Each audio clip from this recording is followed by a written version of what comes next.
Chapitre 34. Seul l'acier se souvient. Sonny était étendu dans la boue, essayant de reprendre son souffle. La voix subtile du sort résonnait à ses oreilles. Ton ombre devient plus forte. Immédiatement, il ressentit un léger changement.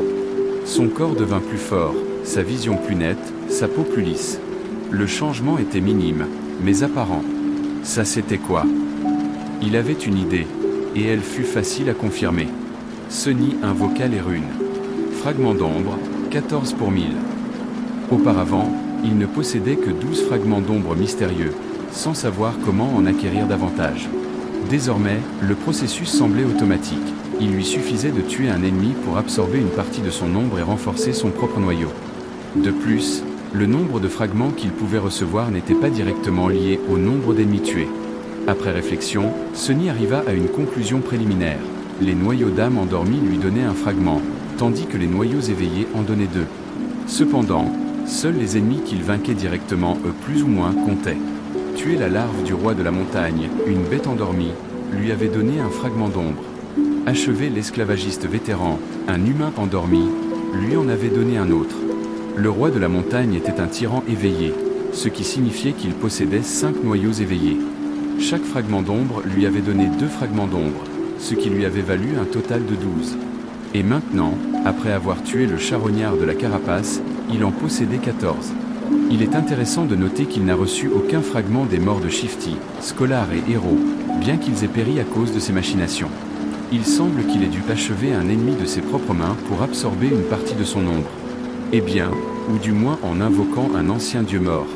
Le processus était assez similaire à celui utilisé par les éveillés normaux pour augmenter leur puissance, à la seule différence que les étapes d'extraction et de consommation du matériau correspondant, les éclats d'âme, étaient ignorés au profit d'une absorption instantanée. Cela signifiait que les fragments d'ombre ne pouvaient être stockés, ni achetés ni échangés. Il n'aurait pas la possibilité de les recevoir en récompense de missions accomplies, de services rendus ou de la vente de butin.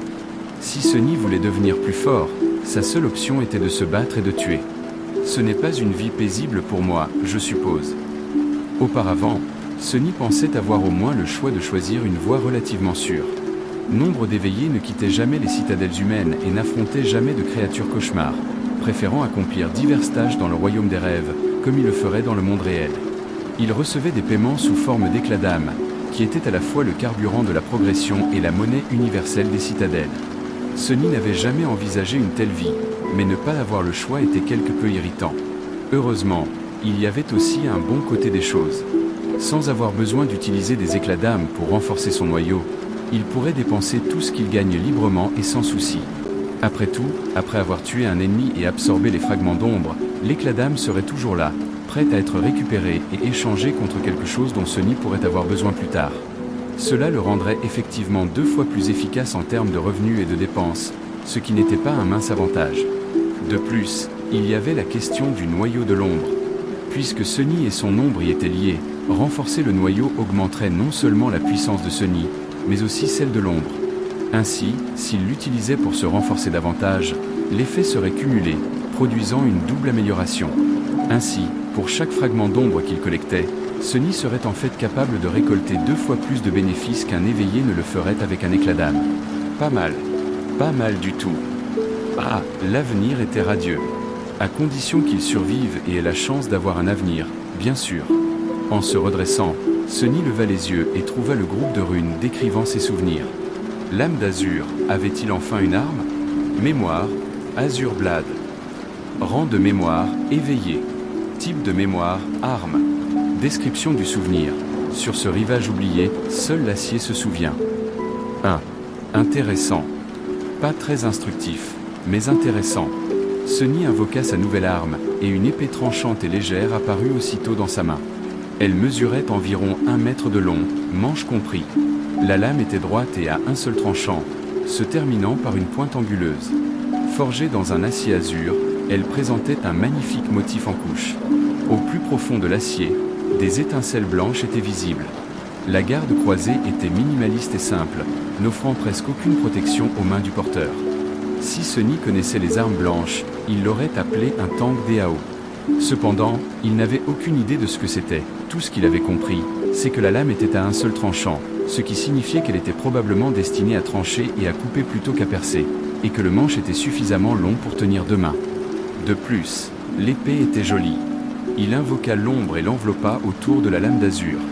Aussitôt, l'acier prit une teinte bleu-noir, parsemée d'étincelles blanches. On aurait dit un ciel étoilé. Sunny se leva et agita l'épée à 2 reprises, s'habituant à son poids. Le tranchant siffla en fendant l'air. Eh bien, maintenant, je ressemble enfin à un véritable éveillé. Après cela, il jeta un regard au cadavre du charognard et grimaça. Et, cette partie n'allait pas être agréable. Au bout d'un moment, il parvint à briser la carapace fissurée et à en découper quelques lamelles de chair tendre et rose. Il n'oublia pas non plus d'extraire le cristal rayonnant de la poitrine de la bête, l'éclat d'âme. Sans grand espoir, il essaya d'absorber l'éclat, se rappelant comment cela était censé être fait. Comme il s'y attendait, rien ne se passa. Ils ne me sont vraiment d'aucune utilité directe. Avec un haussement d'épaule, Sunny plaça l'éclat et la viande dans un sac à dos de fortune qu'il avait tissé à partir d'algues noires et regarda le soleil. Le jour était encore jeune.